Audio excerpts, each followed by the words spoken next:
going to start the introduction right now so we can officially start doing that.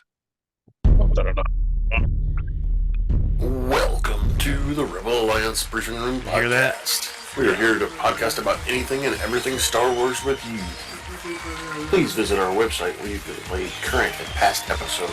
That's https://RABR KyleJohansson.us. That's RABR. It's down there somewhere. KyleJohansson.us. On the left-hand side is a navigation menu. You can use this to learn how to load the Rebel Alliance Briefing Room podcast on your Android or Apple phone and tablet. And we have direct links to our podcast on Apple and Google Podcasts. Please participate by connecting to our social media, answering questions of the week, or submitting feedback directly from the site. Again, all of these are available at the Rebel Alliance Briefing Room website at rabr.KyleJohansson.us. And now, it's time to talk Star Wars. Yes, it is. Star Wars. John Johansson, and this is Andrew Scott Sutton. No, it isn't. Hello. No, it isn't. Andrew actually told me, Scott, our buddy, told me that he wasn't going to be able to make it today. He officially told me that. But we have Rick also. Rick is seems to be a fixture of the show nowadays, so eventually we'll get him in the intro. I did find the audio for that doesn't have my voiceover on it, so I could probably re-record it easily. I'm also considering just recording a small, tiny snippet and then splicing it in. That'll be easier. I don't have to say as much when I'm doing it. There you go. Yeah, so today we're reviewing Star Wars The Bad Batch Season 3, Episode 5, called The Return. We're going to discuss that in detail. We'll be doing an unboxing as well, and I'm going to show a little bit of our website just to, get people familiar with it. I know we don't have a lot of visitors and stuff, but there's some different things on here that I think people will find useful if they're even interested in what we have to say or anything like that. So we're going to start out with the website. Let me get the page here. This is on. Can you see that, Rick? I do. Yeah, there. So this is what it looks like today. This is live. And it has our logo up here because we're waiting for a video to be recorded that we're recording right now. And it says episode 15 or season 15, which is how many different seasons the podcast is recorded. And we use a season as a show. So the Bad Batch season 3 is our season 15. And then we're on episode 5 of this season, which corresponds with the Bad Batch episode. And I kind of wanted to point out here, there's, if you come visit our site, if you see the published dates in green like this, that means we haven't published it yet. It's going to be published around the time that it's estimating. Over here it says 10 p.m. March 9th, which is today. And then the video says March 10th at 11:30 p.m. That's an estimate of when I think I can get it online. And if we go back a previous episode, now you can see there's a video up there, and there's actually a real link that goes to the audio version of the podcast right below it. I want to point out that we have a very detailed listing of our our outline for the podcast, and I list every single cast member and a link to their IMDb page. So if you want to know more about them, like where did I see that person before, you can click on it from here and go to it. And then I have there's usually a breakdown of, I don't know what you call them, chapters inside of the episode. That when we're going through discussion, we go through them. I don't name out the chapters because nobody sees them when they're watching the show anyway. And at the bottom, you'll see this seasons listing. And seasons, like I said, is seasons of our show. If you click on it, you'll see a listing of every show that every season we've ever done. Season 1 was Book of Boba Fett, season 1, and so on. And then underneath each is the individual podcast episodes that we have. For Bad Batch season 1, there's all the podcasts. These are for the movies. You can see the movie logos. If you click on the movie logo, it'll take you to the podcast for that movie.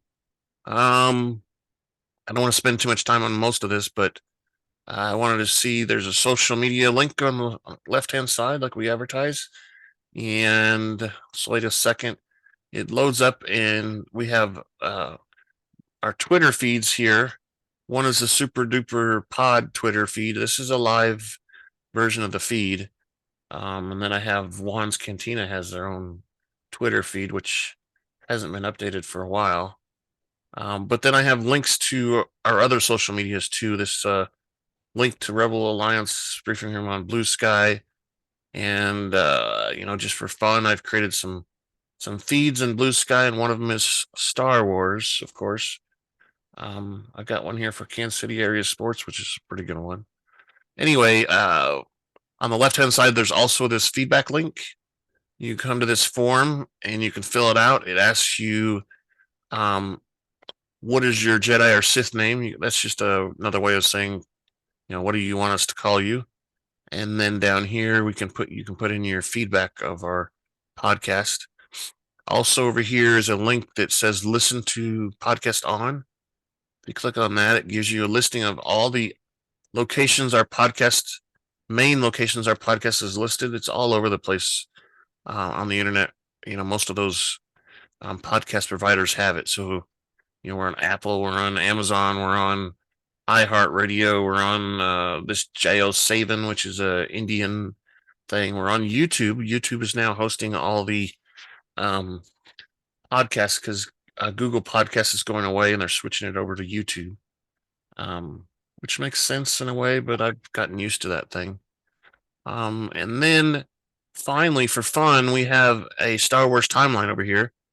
Rick uses it every once in a while. You can never find it, but he uses it. And it has a timeline of most everything that's to do with movies and the Disney shows. Like here, you can see on the screen, the Acolyte's supposedly going to be starting in the fall. They haven't set an exact date yet. But there's where the Acolyte takes place. We scroll down here. We find our Bad Batch down here. Somewhere between episode 3 and the Solo movie that took place. And then here's all our Mandalorian and Ahsoka and all that stuff. Skeleton Crew is supposed to be coming out this year too. I think we actually have one of those has an actual official date. I think it's the Acolyte. Maybe it's June. Skeleton Crew's in the fall. One of them's like June, end of June, I think. Yeah, I think it's the Acolyte. I think you're right. I'm not 100% sure without looking it up right now. Anyway, so we've got all these fun things on our website. That's all I really wanted to say about the website. Let me stop sharing that. And I'm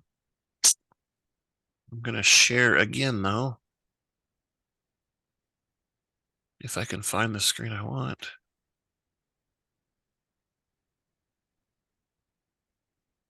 Hello, screen. Where are you at? Try again. Here it is. Okay. And I want to share sound. So you tell me how loud this is when we start, okay? So I'm going to do the unboxing. You should see the video screen on your screen now. This is, of course, an unboxing of a video or of a Funko Pop. Now we have a special treat. It's unboxings. Did you hear that? Yeah, that's good. All right, let's play the video and see how that sounds. I've turned up the volume. I noticed last time when I was recording my set by myself that it wasn't very loud. So let's play. Hey, here we go with another unboxing. Yeah. Sounds good. Get this one open here. Cool. Everybody's excited about this one. Listen to that crowd. Yeah, let me get it. Oh, yeah. Okay. There we go. Hey. Ooh. Oh, it says Ahsoka. Says, Oh, who's Oh. that? Looks like our old buddy Throny. The blue guy. 83. 680. Oh, this is the one. Number 683. He's got an earlier version from, the animated series, the Rebels animated series, and it's like $100 now. I think. I don't know if I had drawn. I haven't been able to find it because it was special release too, so it's not like it's readily available everywhere. But there's Shred Animal Thrawn. There's his little red beady eyes looking at you, going, "I'm going to get you."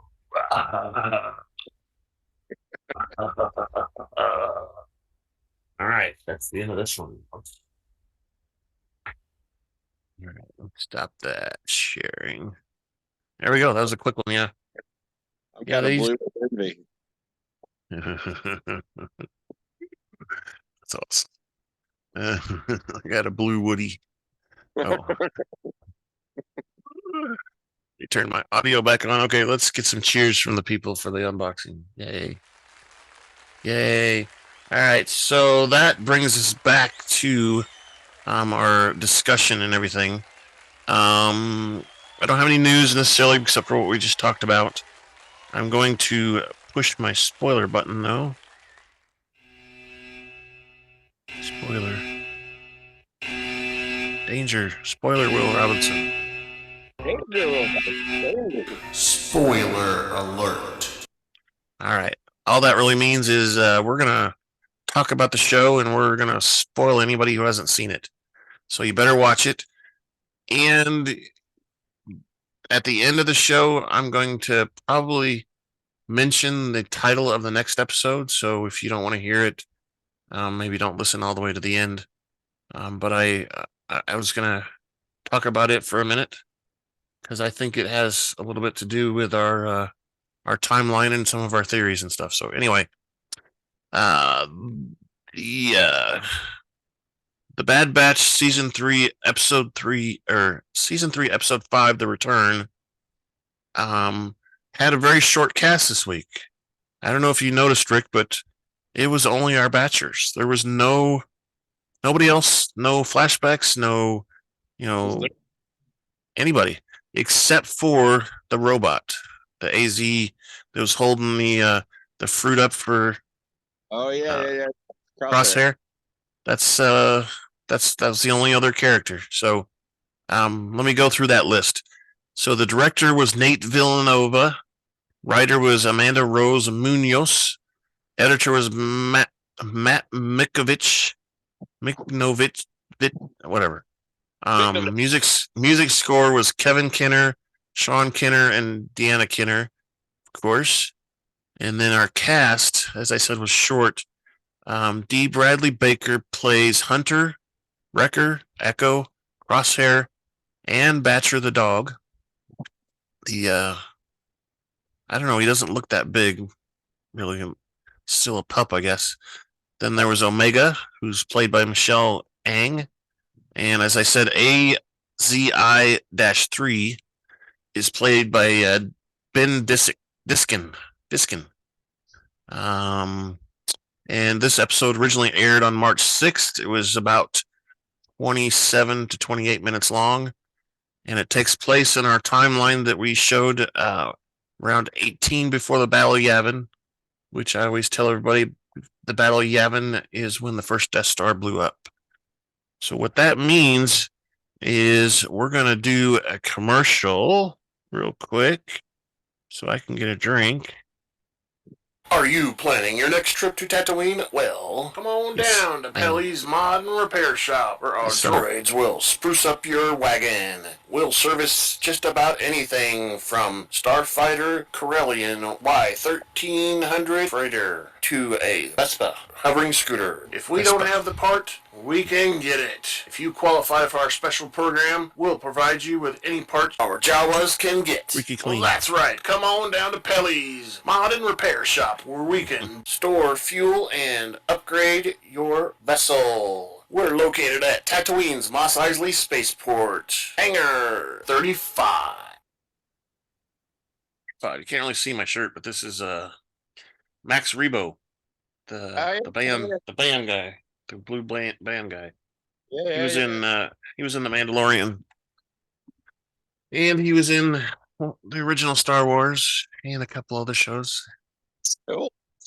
So what that means is it's time to grab your favorite beverage, pull up a chair, and join us in the Rebel Alliance briefing room while we talk about the episode. All right, so the first thing we see in the episode is Omega waking up from night's sleep. And she's squinting at the sunlight and all that stuff. And she gets a smile on her face. Oh, this is nice. And I'm not in cages anymore. And she enters she enters the common area of the Marauder, where she is greeted by Wrecker and Hunter. Wrecker gives a fruit sent from Shep and Lana, which we didn't see, but they gave the fruit. When Omega asks about Crosshair, Hunter replies that he is still adjusting. Whatever that means. Outside, Omega finds she says she's going to go check on him, and so she goes outside and finds herself on the ocean world of Pabu, where she is greeted by AZI way off in the distance. Batcher is playing with several Munyo among the rocks, while Crosshair is practicing with his blaster, but it's his rifle. His rifle. It's his blaster rifle? I don't know. I always thought the blaster was the handheld. He's got a special. It's a rifle with a scope on it. Long range blaster. Exactly. Omega tells Crosshair that he needs to talk to Hunter, but the older clone insists on training. It says older there, but we know already, and we find out later that Omega corrects him and says, "Hey, I'm older than you, little boy." That's basically what she says. He insists on training. He needs to train to, figure out what's going on with the handshake. Got a little shake going on. He's getting the tremors. And maybe it's because of an injury, or maybe it's because of his he doesn't trust himself anymore. We don't know. Or his experiments at the true. That's the other thing I'm thinking of. Like the whole jack out of his head. Yeah. Well, we remember that from a previous season where he pulled out. That's where that chip was that Order 66 happened from. He had his removed before the rest of our batchers or our clone force did. When they separated and they found him again, he says, "Oh, I already had it removed, and you guys still have it," and stuff like that. Omega never had it. Anyway, Omega asks him about his shooting and what kind of skills are required, and he's, I need to concentrate. It's more about, you need to calculate the wind and the angle and all that fun stuff. And he basically tells her that it's more than the scope, because the scope helps out, but you gotta tweak the scope a little bit so you're on target and all that stuff based on the wind. And Crosshair is reluctant to talk to the other members of the Bad Batch because he thinks they don't trust him. And he notices in the background that they're up there watching while her and Omega are talking. And she basically says you need to give them some time. It's been a while and you did some things and they're not trusting you because you came after them and whatever. And we go up to the cliff, and Hunter is questioning their decision to give Crosshair back the rifle so early. And Wrecker says, well, I trust Omega. If Omega thinks it's okay, then it's okay. And Wrecker might be a little too trustworthy, but he's probably right. Omega and the other clones spot Echo's starship coming in. The Remora is the name of that starship. It's approaching the island, and AZ tells Crosshair that his targeting accuracy today was 53%, well below his average, which is usually 100%, as far as I could tell. Yeah. At the landing field, the clones gather outside Echo starship, and Omega hugs Echo. Crosshair grumbles, "No hug for me? What's wrong with you?" Yeah, Crosshair's definitely has a complex about everybody hating him, which I kind of get because he's done some stuff, right? Legitimately so. Yeah. So he's got a guilt complex basically. A little bit. And Echo tells him, he says, it really depends on what your intelligence you've got for me turns out to be. If it's good stuff, I may hug you and kiss you. Well, he doesn't say the kiss you part, but later in the evening, Omega briefs Echo and the other clones about the Tanis base. She recalls that she encountered former clone troopers in the detention wing, but never saw what was stored in the Tanis vault. Dun dun dun, we know what's in there. Necromancer. When Echo asks Crosshair if he has anything to add, Crosshair responds that he never saw much because he was just a prisoner. They kept him in a cell most of the time. But they did walk him back and forth to get blood samples, I guess. So I wonder how many times he actually got out to walk around or anything. Echo explains that they're trying to gather as much information on Tanis base before they make their next move. And they still don't even know the coordinates. And Omega says, "Oh, wait a minute. I still have this data pad. It doesn't work right now, but I still have it.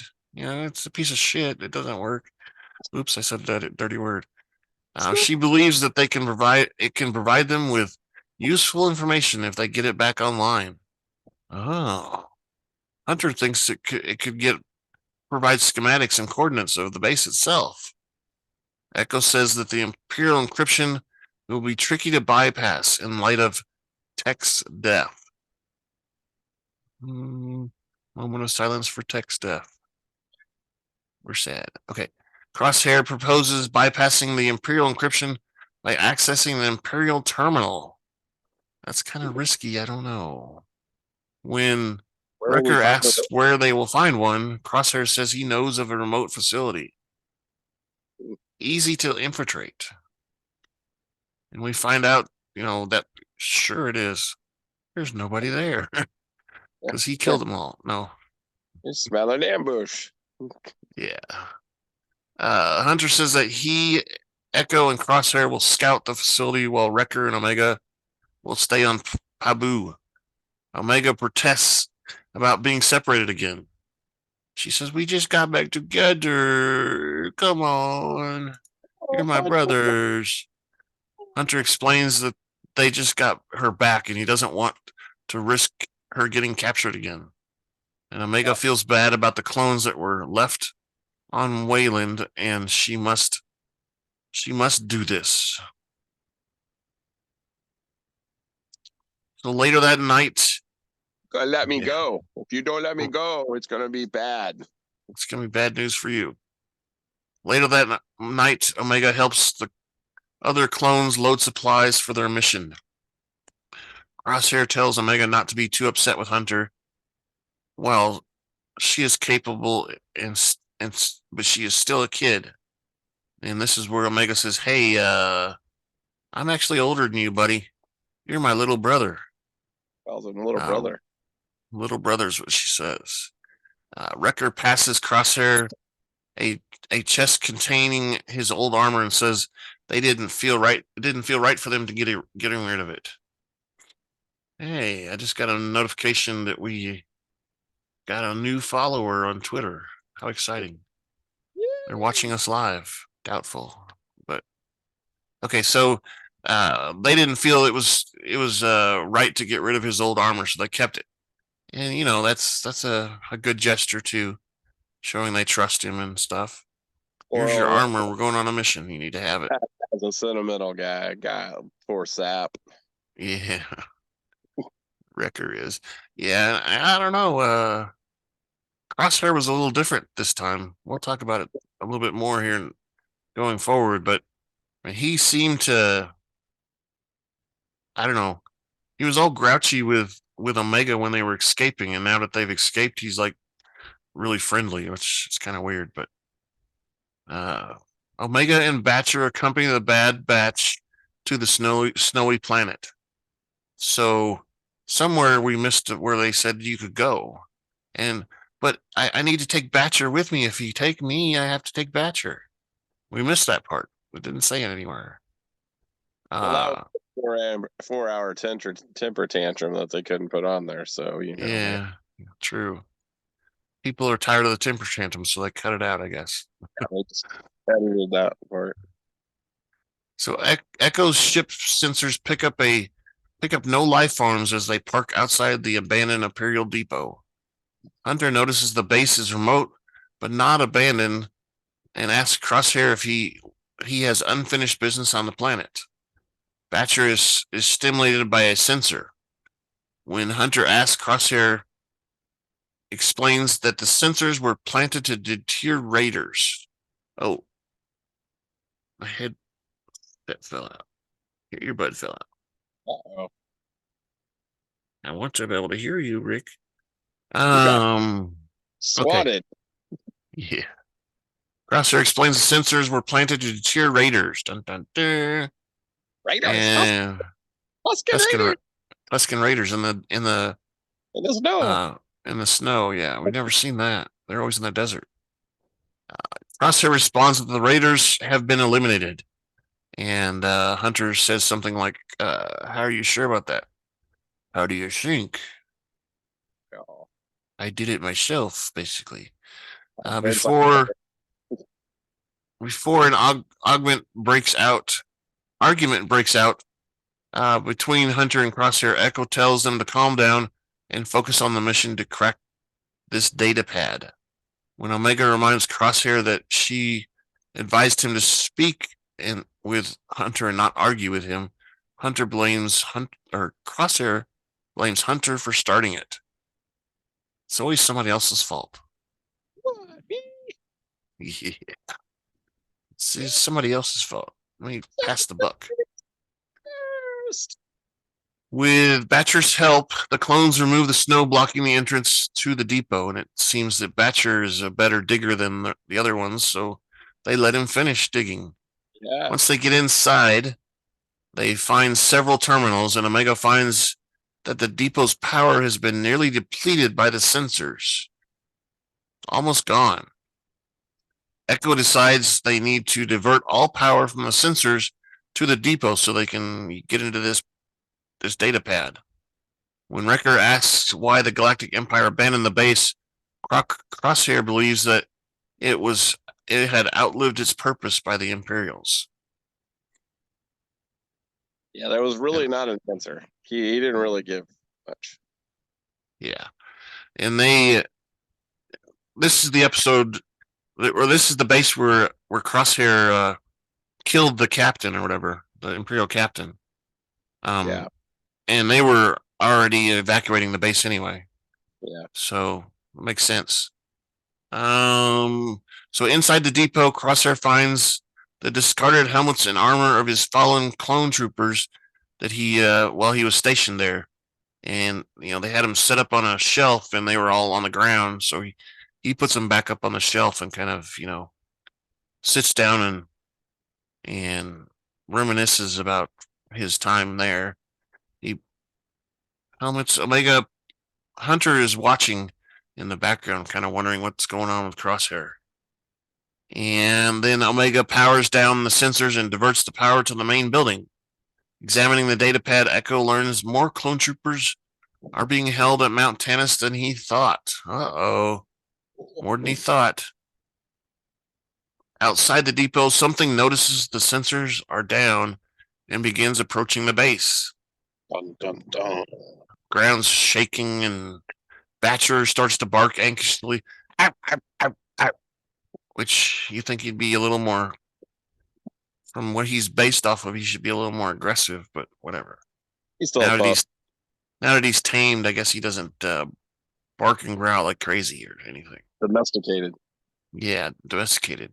Batcher barks anxiously while Crosshair decides to go outside. He says, "Hey, that Batcher's got a good idea. There's something out there. I'm going to go investigate." And Hunter follows him. Where are we at? Omega focuses on the data pad transfer while Crosshair and Hunter exit to talk to each other. Hunter senses Crosshair is not being forthcoming and asks what he did to fall out of favor with the Empire. He asks if Crosshair betrayed the Empire like he betrayed them. Inside, Echo has completed the extraction of the data from the datapad, which consists mainly of medical records of clone prisoners. Batcher senses something outside and begins to growl even more.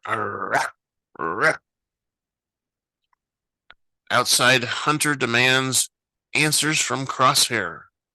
He says, "I'm not leaving until you give me answers," and he pushes on him really hard, knocks him back a little bit.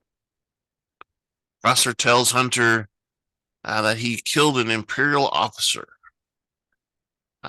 emphasizing that he betrayed them after they betrayed him.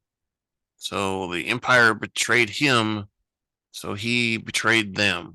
Right. Again, it wasn't his fault. They betrayed him first.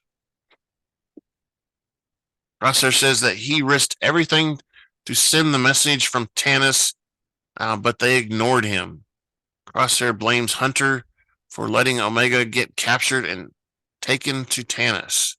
He accuses Hunter for being angry because she escaped with his help and not Hunter's help.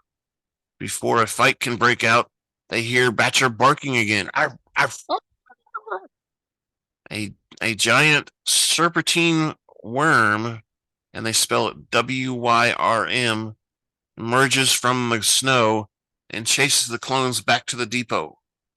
Omega realizes the perimeter sensors were used to ward off the wyrm. That'd be a good deduction, huh? So smart. She's so smart. That's why she's the older one, right? Right. Echo decides that they need to restore power to the perimeter sensors. Really? You sure? Yeah. Inside. Crosshair says that there's a fuse box for reserve energy grid at the back of the compound. One of them needs to get over there and reset the grid manually. And Wrecker volunteers. He says, "I'll do it. I'm ready. I'll do it. Put me in, coach." And then Omega says that she can reactivate the defense system once the power is back online. Hunter says they need to draw the creature away from the sensor perimeter before they can reboot, or they'll be trapped with the creature inside the perimeter. He's a smart one, yeah. Way to use his head. He's got some good thoughts up there. Crosshair volunteers to draw the wyrm away, but Hunter insists on doing it as a team, which is good. You should always do it in pairs, right? You know what they always tell you? Two is better than one. Done. Yep. Exiting the depot, Crosshair and Hunter attempt to lure the wyrm away from the perimeter. The creature gives chase, causing the ground to crack beneath them. Hunter falls into a hole. Oh no, he's trapped. And we actually hear Crosshair yell out, "Hunter!" Which, means he actually does have feelings for him a little bit. He's not as bad as he used to be or something. Oh, yeah. Would he yell after him if he was, being a good soldier for the Empire? I don't know. Maybe he's just a good actor. He's a good actor, yeah. And the Academy Award goes to. Yeah. Which Hunter falls into a hole which leads to a tunnel After discussing with Crosshair, Hunter decides to use the tunnel to lure the worm away, and Crosshair is going to track him from above with a Batcher. Yeah. Meanwhile, Wrecker searches for the fuse box behind the compound, which is buried beneath snow again. So he has to dig a hole so he can get into the door. Echo warns Crosshair that the worm is pursuing him and Batcher. Crosshair makes a stand and shoots at the creature, agitating it, causing it to dive deeper beneath the snow. And he's actually shooting. It looks like he's shooting on target. Yeah, I don't know. Close. He still lifts up his hand and it's shaking a little bit, but he seems to be shooting on target. The creature's agitated and causing him to dive deeper. Wrecker manages to enter the fuse box and finds the power breaker. Crosshair and Batcher reach the perimeter. Batcher begins digging at a weak point in the ice so they can get to Hunter. Crosshair uses his rifle to smash the ice, and I think he shoots some holes to make it break up a little bit too. With Omega's guidance, Wrecker activates the navigator, restoring power. So he has to prime it, which is funny. You know, in the future, why would you need to necessarily prime anything? And then he turns the switches and it comes up. And Hunter races underground towards the perimeter with the worm in pursuit. Ooh, it's so tense and exciting. He reaches the hole that Crosshair and Batcher have dug, and they manage to pull him out. You see Crosshair put his gun down for Hunter to grab onto and climb up. Yeah. And they do it all just in time before the worm grabs Hunter. It was so close. Nick, so close. That close. Very close. The two clones and Batcher reach the perimeter just as Omega activates it. The perimeter fences let out a sonic wave that irritates the worm.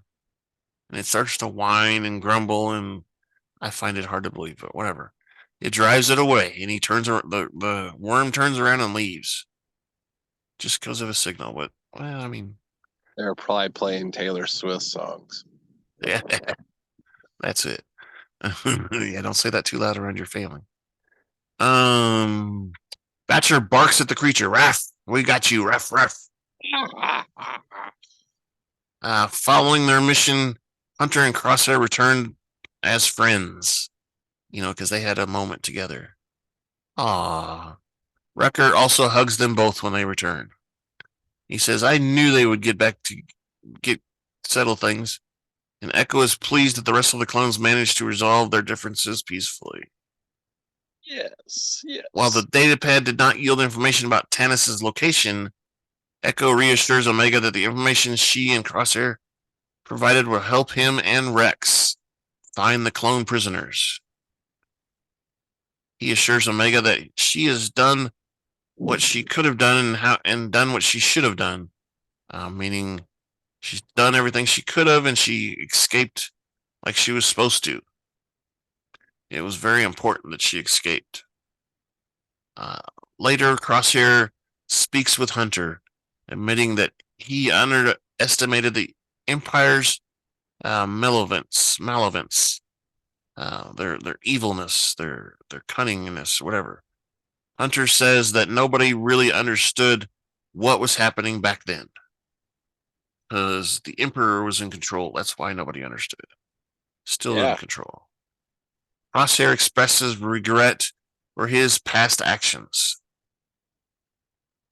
Is he really, though? I don't know. Hunter says that he also regrets, but that they should keep striving to be better together. And they see a bird screeching up in the sky, and Crosshair looks up there, and the clones depart in Echo's ship. Now we got credits rolling. Credits are rolling. So, with all that, we want your feedback very much. Please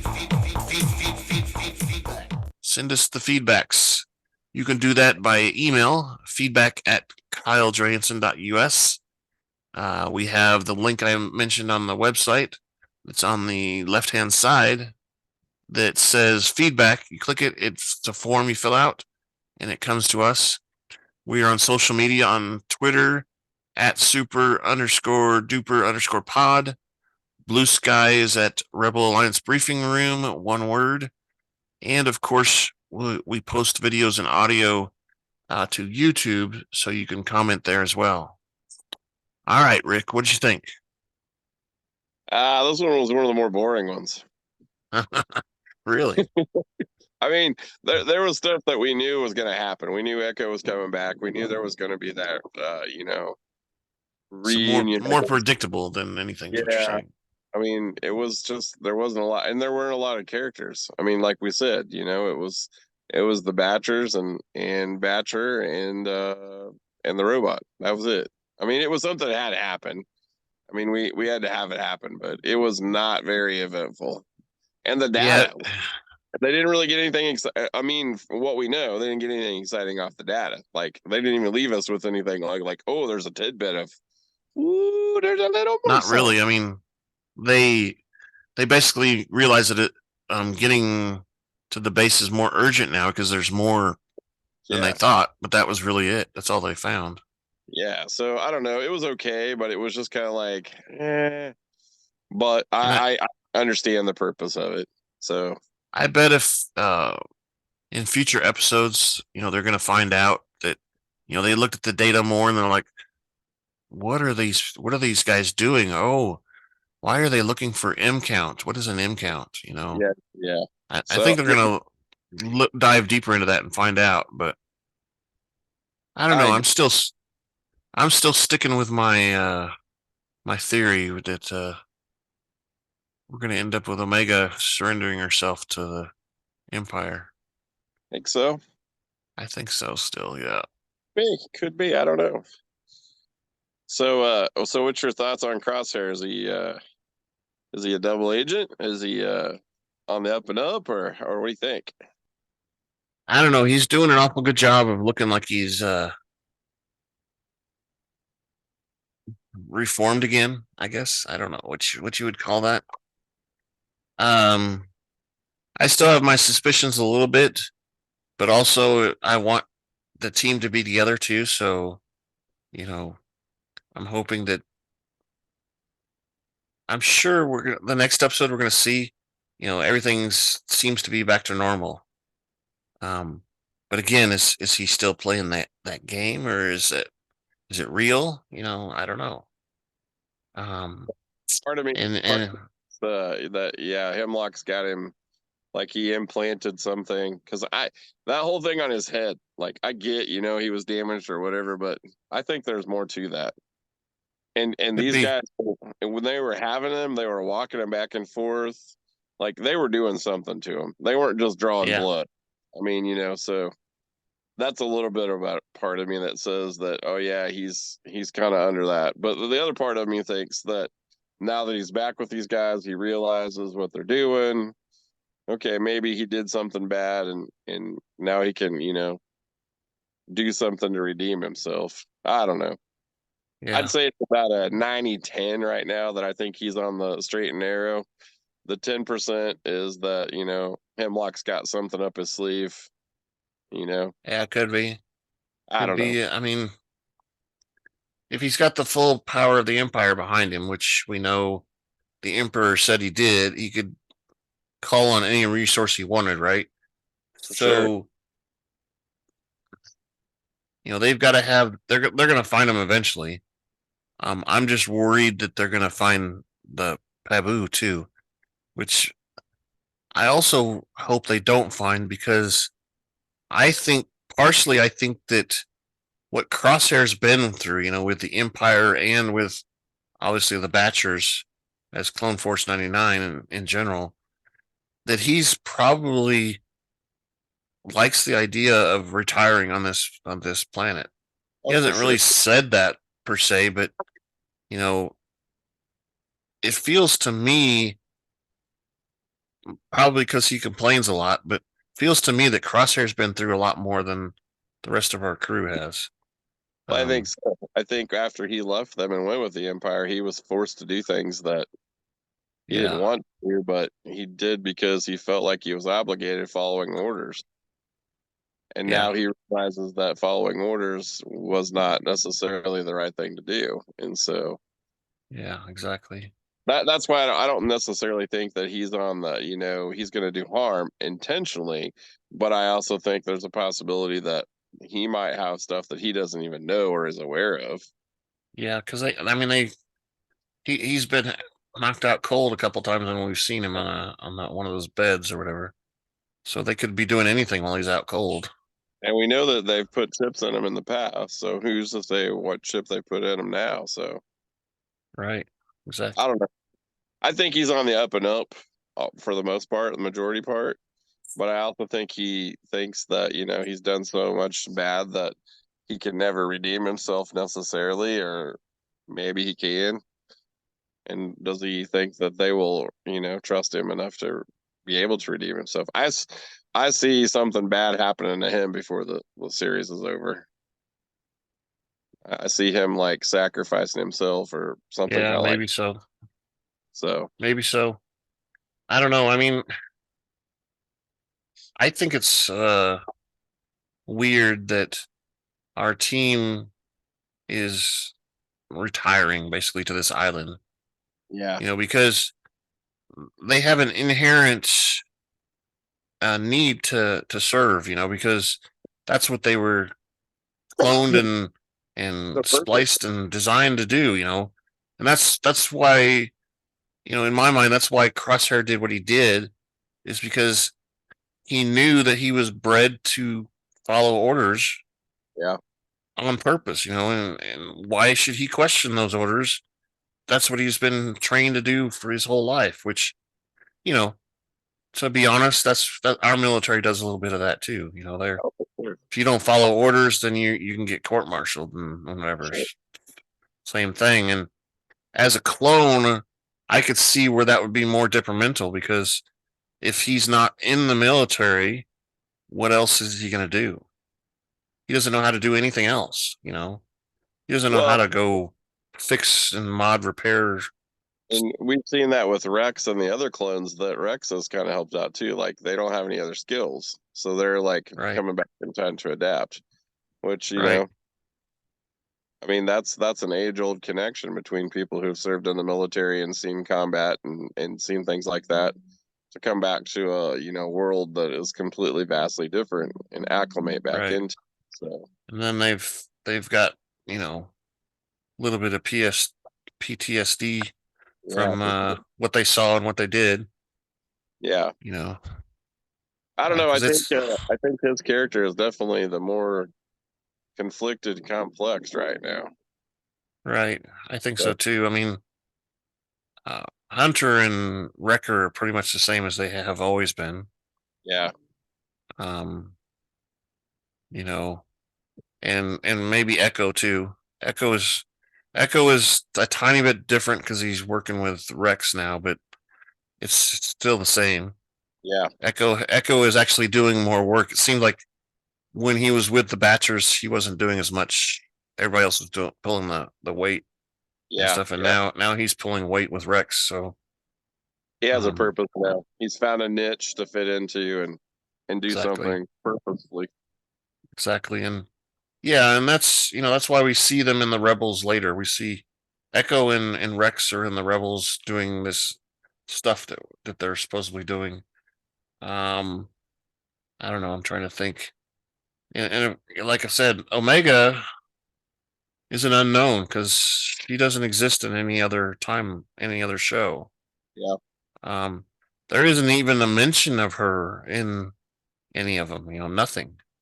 Um, which means she's a pretty good secret to start with, and you know Or something if did she happen, exists, nobody wants to talk about her because they don't want anybody to find her, Empire to find her.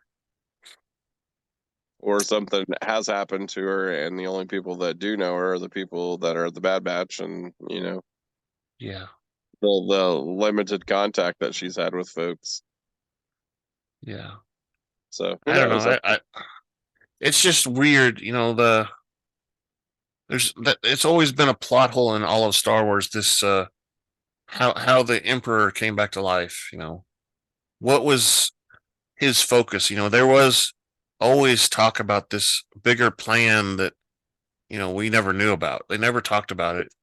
It was such Hmm. a secret. Um, and in this show, we're finding out what that plan was, and uh, hopefully, before it ends, we'll find out how our crew affects that. If they're the ones that end it and stuff. What is it? It's not Solo, but it's um it's the one before it or the one after it. Rogue One, Andor. Yeah, Andor is where they go and they kill Mount Tannis, I think. Yeah, with Saw Gerrera and those guys. Yeah, That's what you're thinking of. I not don't know. I not saw not saw Andor, but the the movie Rogue One. where Nope, her that's dad. not true. That's not No. true because they only blow up that planet that gets blown Yeah. up by the Death Star. Yeah. Um, it has to be shit. Because It's it's that's where they get the blueprints for the Death Star. That's right, yeah. and Like because that's a her different yeah. it's a different planet. Um, I don't know. I saw something kind of interesting. I don't know. I was looking at something about reading between Palpatine and Rey and how the Bad Batch Rogue is One, kind of that's what it was called. setting those Yeah, together. Which was it? Rogue One was the movie I was thinking of the name. Yeah.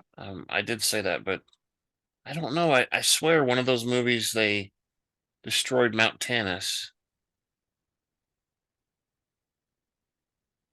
Well, you got homework now. You have to go back and watch Rogue One. Well, it could also just been in the Clone Wars series too. True. I don't True. I don't remember anymore. Anyway, yeah, I mean your theory about you were talking about with Ray and them at the throne and stuff. Yeah, yeah, with Palpatine and then the whole clone or the what's in the vault basically. Yeah. So they're trying to make a connection between him and what's going on in the vault to Palpatine or to Ray as being a Palpatine.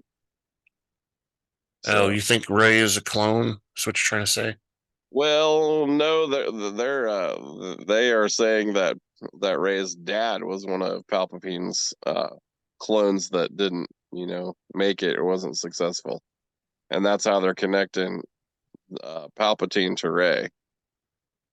Yeah, I've heard that too.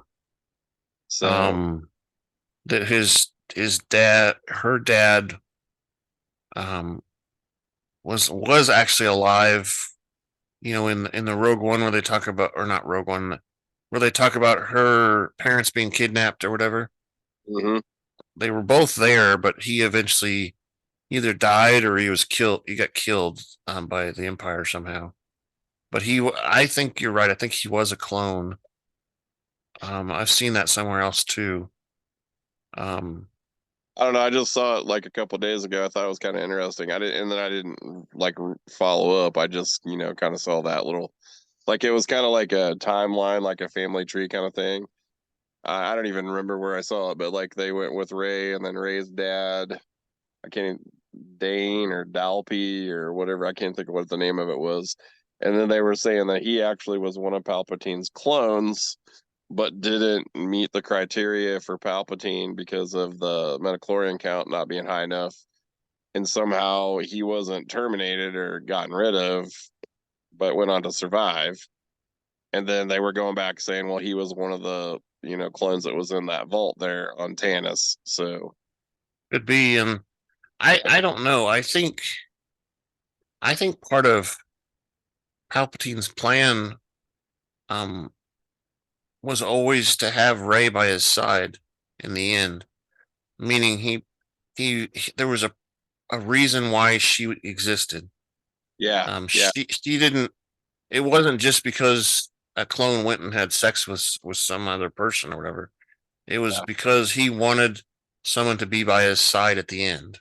Well, it was a Sith master, Right. and I guess Exactly. acolyte. Is that what they're called? Acolytes, right? Right. Yeah. So Yeah. Exactly. And you know, he never had really anybody by his side after Vader. yeah, Um, there was Thrawn a little bit, but Thrawn was never an apprentice or anything. Thrawn was just a military guy yeah. that did a lot of bidding for the Emperor. A Well, served lot. his purpose, but didn't really qualify for what his criteria were. Yeah. Yeah. I don't know. There. It was just an interesting thing I saw that was kind of like, oh, because they're kind of throwing out a lot of stuff right now with that whole project Necromancer, and everybody's trying to figure out where that's going, and we've got what this is episode 5, so we've got eight 8. episodes. Yeah, Yep. 8 episodes left, so everybody's just Yep. kind of throwing stuff out, trying to figure out how to make the connection. So Yeah, I am too. I mean, we know it's always been there, and I'm yeah, pretty sure the when we saw on Exegol in the last movie, those were clones too that were in tubes and stuff. uh huh, So I'm almost positive that somehow Palpatine figured out how to in time to transfer those clones somewhere else. for Either sure. they had a backup plan where they could transport them or whatever, Well, or they'd already been transported something. kind of like a Bacta tube that they just put them in hibernation until they were needed, because that was the whole thing with, like, they were talking, is the moving his essence basically from one body to another body so that he just lives continuously forever and ever, you know. Right, and And that's then you got to that's one of figure out, the essence thing is one of the supposed things that only a Sith can do through the yeah, and Force. so then you got to kind of go ahead and figure out, well, how does Snoke figure into some of this and play into that, like. Yeah, So there's a lot of Snoke time that's got to get put Snoke together. is definitely a failed experiment as Yeah, well, and he didn't. His powers weren't that as strong as he was. They were supposed to be either. But he needed a figurehead basically. So yeah, Snoke took the place, and he basically controlled Snoke from afar. yeah. Like we saw happen in the movies. But yeah, Snoke. I honestly, the director that created Snoke, uh, I have no idea why he created Snoke. It didn't feel like it needed to be there. Yeah. So, but you got to connect them somehow, because you can't just put him out there and then say, "Oh, well, that was just part of that movie," like. Yeah, So, I pretty don't know. sure he was just There's, a puppet head yeah, figurehead. there's a lot that's got to go on in the next few episodes. So I haven't seen the. We're just kind of moving on, I guess, but I haven't seen the title for the next episode. So tell me that, because I don't know that. Yeah, I said I was going to do that, didn't I? Yes, you It's did. called infiltration. Hmm. Um, so what I think that means is they're going to try to infiltrate Tanis. I don't know. Um, there's no real description because I don't want to give any spoilers or anything like that Yeah, in yeah, this yeah. listing. But um, on the website, the Star Wars website, they have every single one listed, and so the episode 6, next episode is um is that, and then the next one, episode 7, is extraction. So they're infiltrating and then they're extracting. So makes me think that they're basically on Tanis extracting. It could be something totally different, but What's episode just 9? bad territory. Hmm. So they get somewhere where they're not supposed to be. Episode 9. The Harbinger. Episode 10.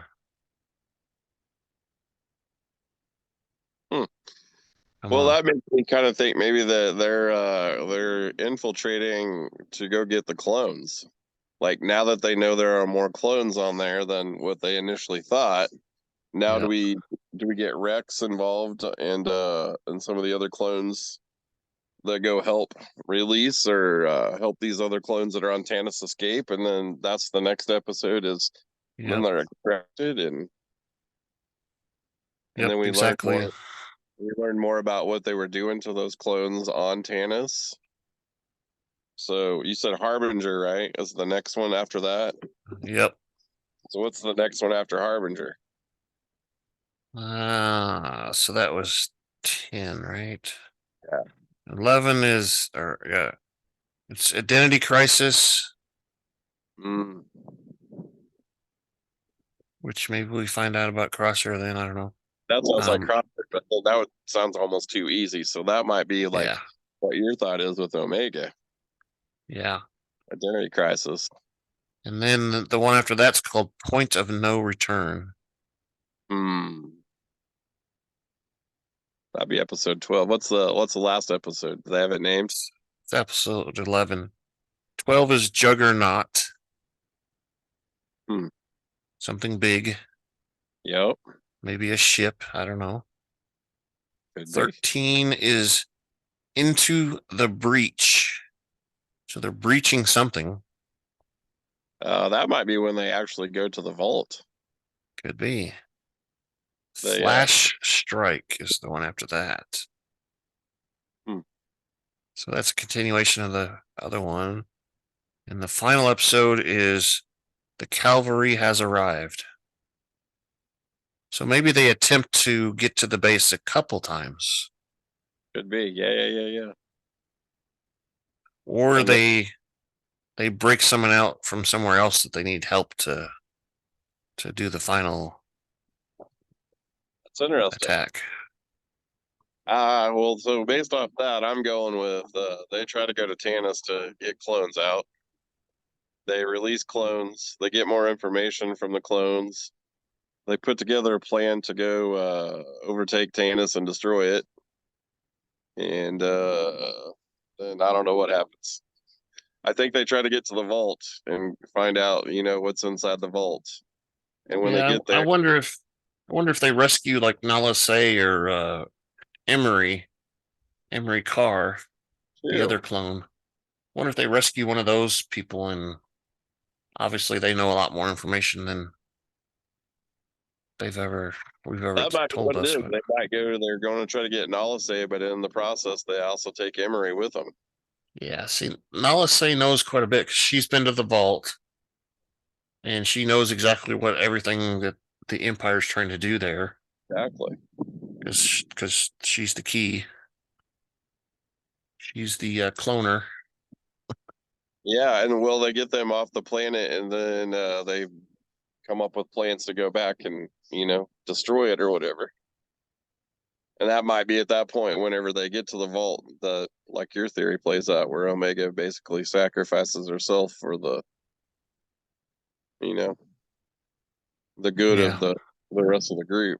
I don't know. That's interesting. I don't know. I'd almost be willing to think that Dr. Hemlock's paranoid enough that he realizes, the whole group's back together again. Maybe we should mobilize this vault and get it off the planet already. So he's already done it. Yeah, and because he knows they might be coming to look. Yeah. I gotta step inside, dude. It's cold. Yeah, well, we need to end this anyway. We've been talking too long. We've gone on for an hour and a half now, so let me push the outro while you walk inside. Thank you for listening to the Rebel Alliance Briefing Room podcast. Please visit our website where you can play current and past episodes. That's https://RABR KyleJohansson.us. That's RABR